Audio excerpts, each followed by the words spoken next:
In this session, we're going to be talking about what is typically called the wisdom literature of Israel. This is particularly the books of Job, Proverbs, and Ecclesiastes. In this session, we'll talk a little bit about wisdom itself, just so we can have an idea of what it is and how we can better approach these particular books. And we'll draw it out a little bit from the book of Proverbs and Ecclesiastes. And in the next session, we'll just deal particularly with the book of Job. Basically, there are two kinds of wisdom. The first kind is just very practical wisdom. This is the kind of wisdom that we find in the book of Proverbs. The second kind of wisdom is speculative wisdom. This is the kind of wisdom that we find in the books of Job and Ecclesiastes. So, for example, when we are reading the book of Proverbs, we see that there's a basic order in life. We can get an idea of the rhythms of life, observations through the ages that people have made about life. And many of these are fairly common and standard kinds of observations about how to live life well. And they are not particular just to Israel. They kind of are observations that other nations and peoples and cultures experience as well. So basically what happens, let's take the book of Proverbs for the moment, is that as we are reading through the book of Proverbs, we encounter a lot of these basic orders and observations about the rhythms of life. And this is what helps orient us as human beings. Naturally, we like the idea that there is order about life. Typically, we don't like chaos all the time. We don't want to wake up to every day being a day of chaos that we try to sort through and plan through. It is the sense of order and the sense of rhythm about life that makes it possible for us to live life well and to function as we were created to function, to be human in the context of the world in which we live, to have some expectation that if we do these certain things, we might expect these certain outcomes. Or if we do not do these certain things, we might experience these certain outcomes. There's just something about this certainty and the order and the rhythm and the season and a sense of knowing the times and even a sense of predictability in a basic way of things like beauty and goodness and justice, nature, creation. All of those things provide a sense of security for us and help us to live well. So in the book of Proverbs, we will encounter these observations, these insights, these things about life that enable us and help us to live life as well as we can and in a very healthy way. However, the book of Proverbs, or the Proverbs that are contained in that book, are not like what many people seem to think that they are. They are not cast to us or given to us in the sense of promises or guarantees. In other words, the book of Proverbs is fully aware of the reality that there are exceptions to the general ways that life tends to present itself to us. There are exceptions to the basic order of life. There are exceptions to the ongoing rhythms of life. There are exceptions to the basic movement of things that we feel even fairly certain about. And so the book of Proverbs was never intended to be a book that talks about or tries to encourage us to see these as promises of God. Rather, they are insights to basic human life, and they are insights that are rooted in the reality of the presence of God, in God as creator, and what God has done, and the engagement of God in the world. So the wisdom is primarily in terms of applied knowledge. This is not basically book knowledge or just informational knowledge. This is skill knowledge at the point of life, the kind of knowledge that creates in us or encourages us or grows in us so that we can encounter life in a holistic way. We can live as wholesome as possible. We can live with a sense of fulfillment and a sense of contentment with life.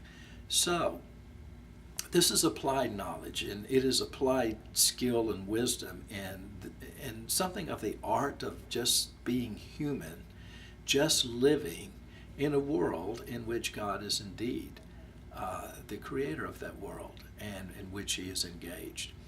And so in the book of Proverbs, we will encounter the encouragement that we are to fear God. And this is not the kind of fear of God in which we just want to hide away from him, or all we can think about or all we are consumed about is his anger at us or his wrath or the outcome of all of that. This is a healthy sense. The fear of God is a healthy sense of God's presence in the world. It is a healthy reverence and awe for the fact, or in the reality, that this is indeed God's world, and he has control of this world. And the seasons and the rhythms and the times are indeed in his hands. And so when we are encouraged to fear God, basically it is an encouragement to realize and to recognize how present God is in the world, what he has done, the awe of his presence and of his creation, and how we can live in a healthy human way in a world in which God has done this.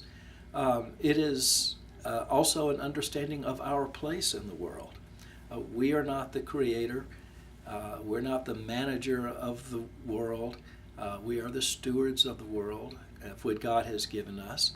And it helps us to realize that we were purposefully created, and there is rhyme and reason to human existence, and that God has his hands on this world. And when we understand those things, we live out our humanness, and we live out, in a sense, our calling. We live out our humanity when we realize how the world is created, structured, how God governs that, how God infuses that, how God works in that, how God is a participant in that, how he invites us to be a part of that. And when we have a healthy sense of our place in that world and our role in that world, then we can live well. Fearing God is also something of a moral mindset, that God, in who He is and His character, invites us to share in His life, to share in who He is, to share in His creation. And then there is a sense of a morality about fearing God, and it is a humbling ourselves before God. The thing that seems to trip us up and tie us up as humans oftentimes is our pride and our arrogance. And the Proverbs would call us to realize that we are to be live humbly before our God. There's a connection between the way the Proverbs talk about the many areas of life and the way that, let's say, the book of Psalms does so. When we were talking about Psalms, I encourage you to think in the fact that no matter where you are in life, no matter what emotion you're experiencing, that the Psalms, that there's a psalm that helps us get from wherever it is we are back to God, back to worship of the living God. In a very similar fashion, the Proverbs speak to every imaginable, conceivable area of life. They bring instruction, they bring insight, they bring light, and to any arena of life that you can think about. And that is what makes them so practical, and for a number of readers of the Bible, it is a place where we probably don't struggle too intensely with interpreting it. There's more probably a sense of resonance. I see this wisdom. Yeah, this is the way life works. I can see this rhythm. I've experienced this myself, or this is the experience I want to have, or I have seen this played out in many other experiences of other people's lives throughout life. So there's a comprehensiveness about the Proverbs that speak to just any arena of life that we could possibly imagine. And at the end of the day, the book of Proverbs encourages us to explore how to live well in God's world. So, Proverbs for a lot of us are easier to read perhaps than other places in the Bible. They are typically understandable. We get the sense of rhythm, and we see that these things result in these things. And we kind of get a sense that God has created the world in such a way that there is a beautiful sense of order about it. And as such, we can live in that world as humans without having to manage every moment as if it were nothing but sheer unpredictable chaos and confusion. However, the book of Ecclesiastes and the book of Job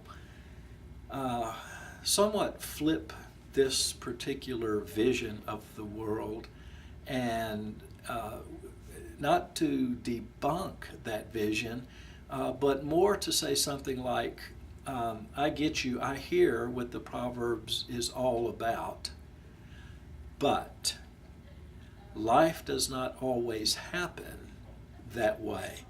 Life does not always unfold the way that it would seem to.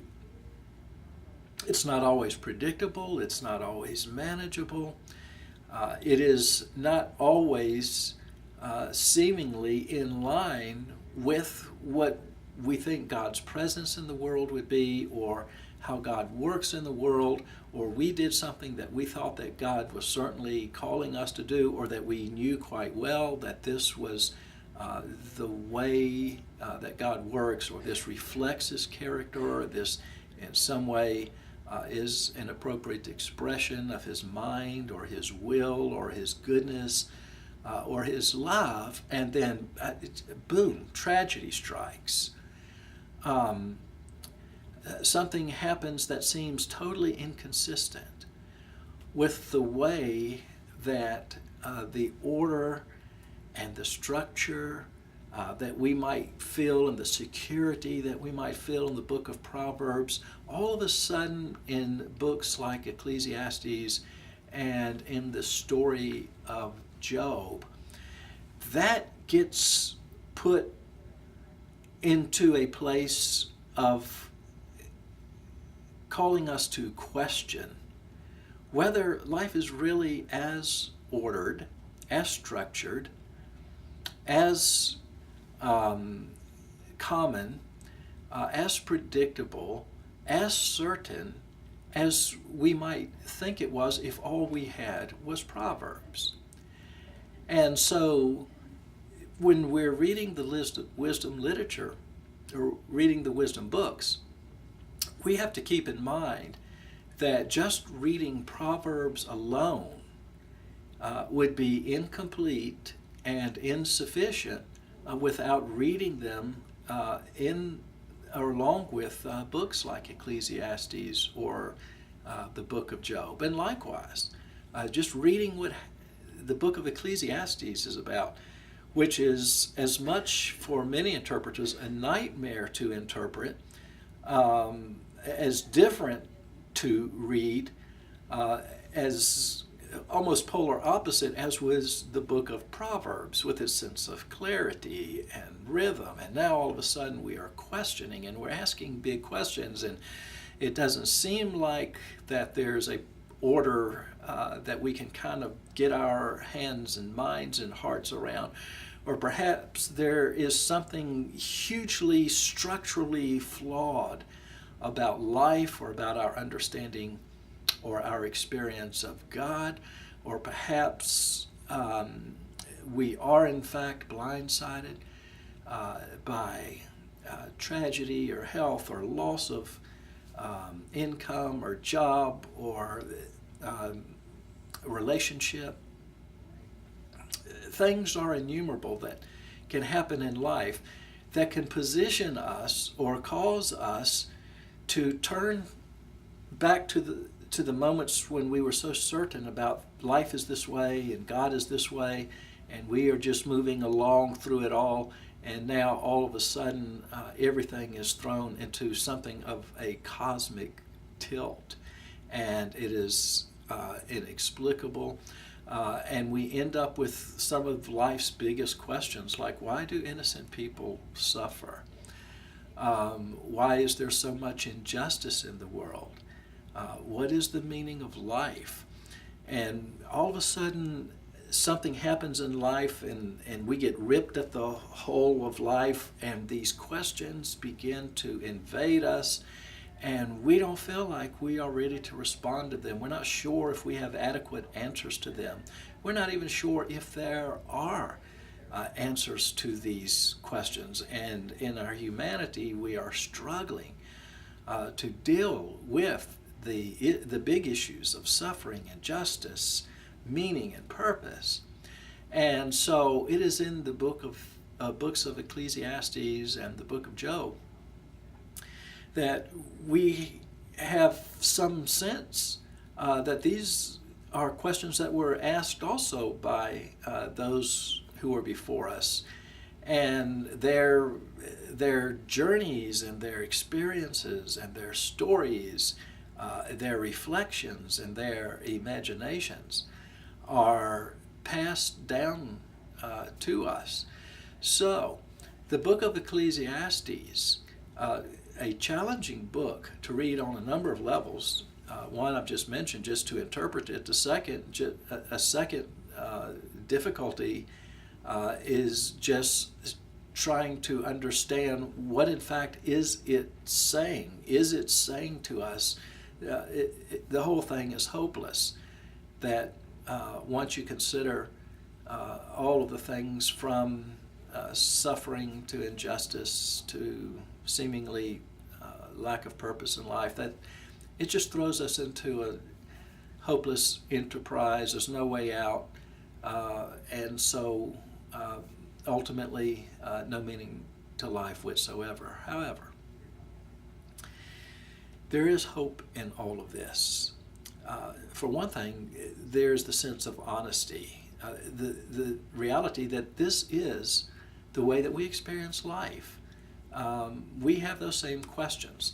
They are questions and concerns and things that just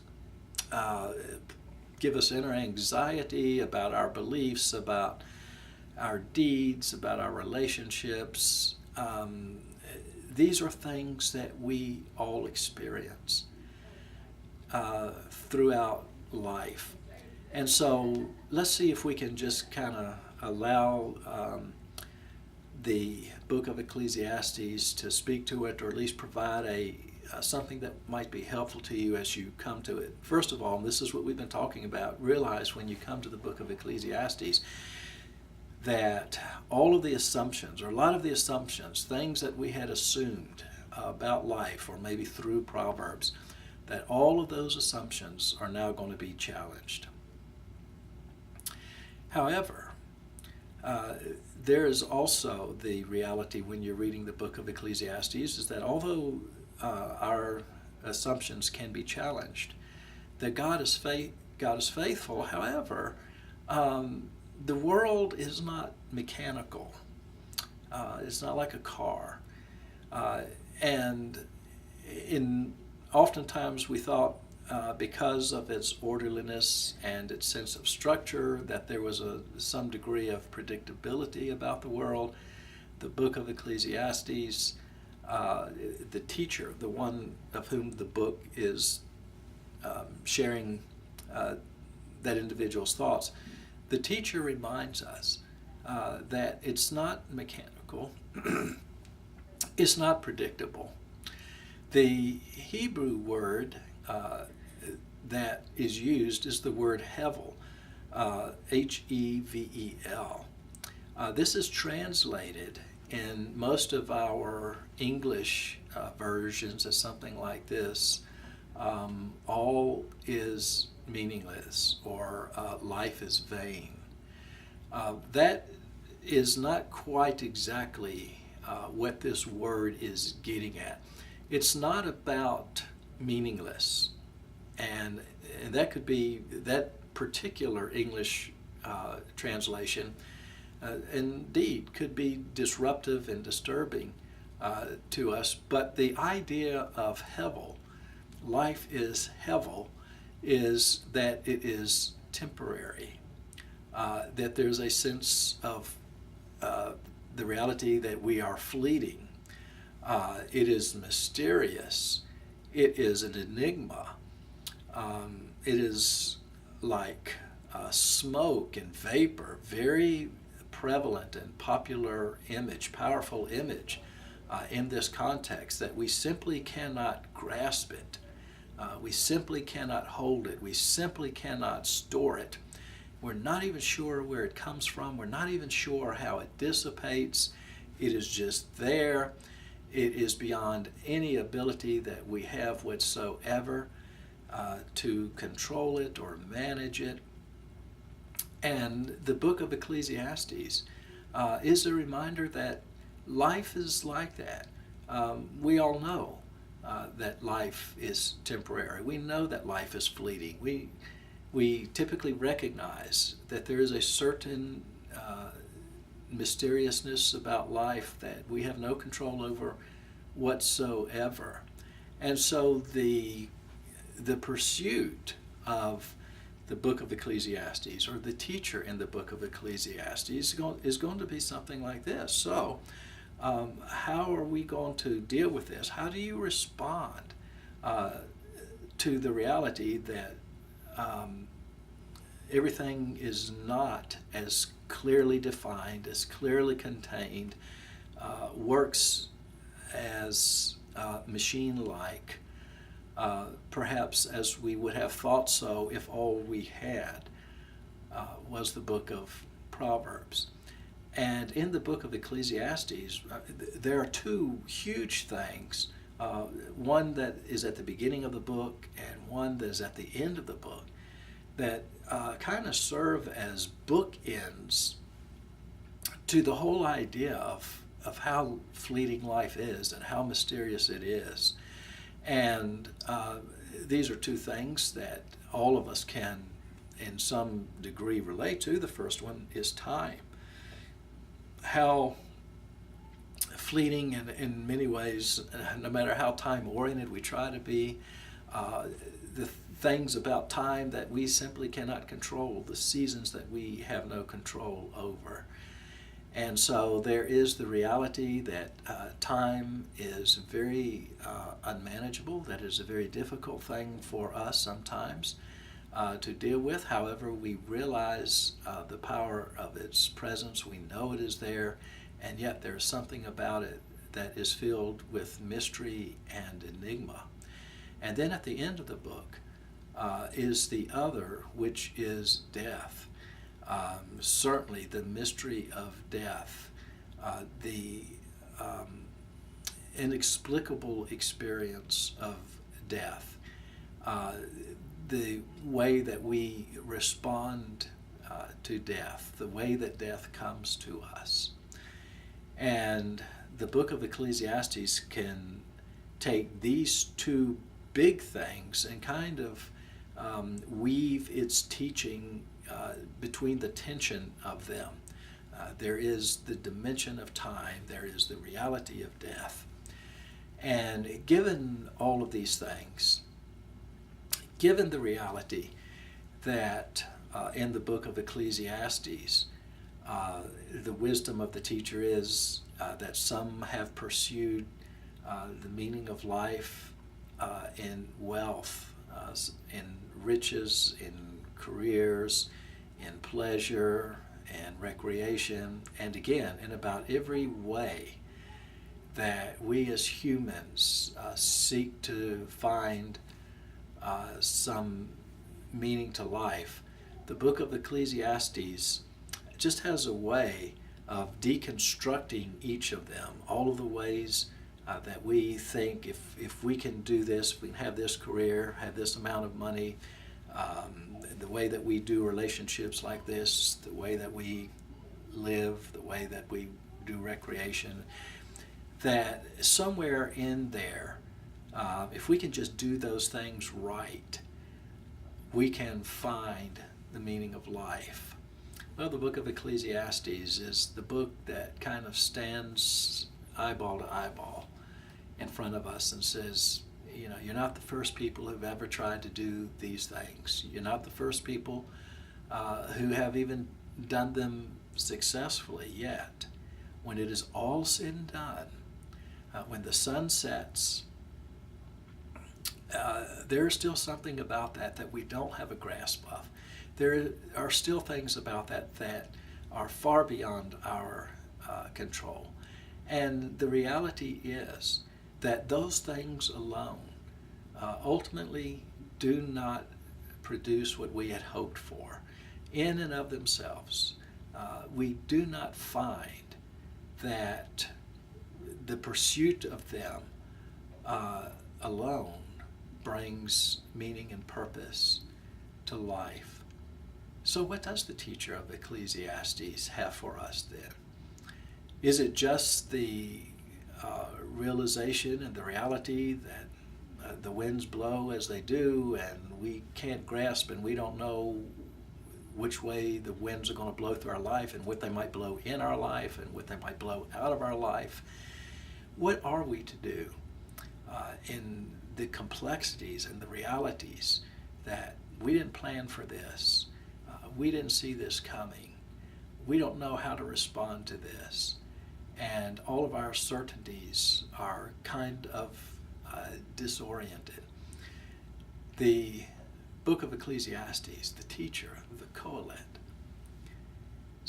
basically says to us that in this framework of life, we are to fear God. And again, that means to have a healthy sense of His presence and the kinds of things we talked about just a few moments ago in reference to the book of Proverbs. And that the key to all of this is to accept the hevel that, in fact, comes. What that would mean in a practical experience or a practical response is live in the moment, live in the experience that God has given us in the moment, and recognize this is God's world. He is the creator. Although everything for us might be spinning and we might feel like we are in total suspension, that God is in control, that this is His world, and we are called to humbly accept and live in the moment of whatever moments come, however they come, to live in them in the full realization that that is the moment that we have. And when we live that moment, when we have that experience, in the reality of the fact that God is in control, the fact that God has this world, the fact that we are humans, we are not gods and goddesses, and we can live in that, then we have come to discover what Ecclesiastes is pushing us to discover. Certainly, enjoy the things that are consistent through life. Enjoy the rhythms of life. Enjoy the seasons of life. Enjoy the sunshiny days that just roll along. At the same time, when the unpredicted happens, when the tragic occurs, when the unforeseeable happens, we are still yet a people with a God. And even in those moments, even in those experiences, we can rest and we can walk in the realization that this is God's world and that He gets the final say on all of these things. And as we do that, we can experience the meaning and the purpose. Might not be able to explain it, might not be able to analyze it, but in the journey, in the experience of every moment, we can certainly walk in it. So I hope that these insights will be fruitful and helpful to you as you read through and as you approach the book of Proverbs and Ecclesiastes.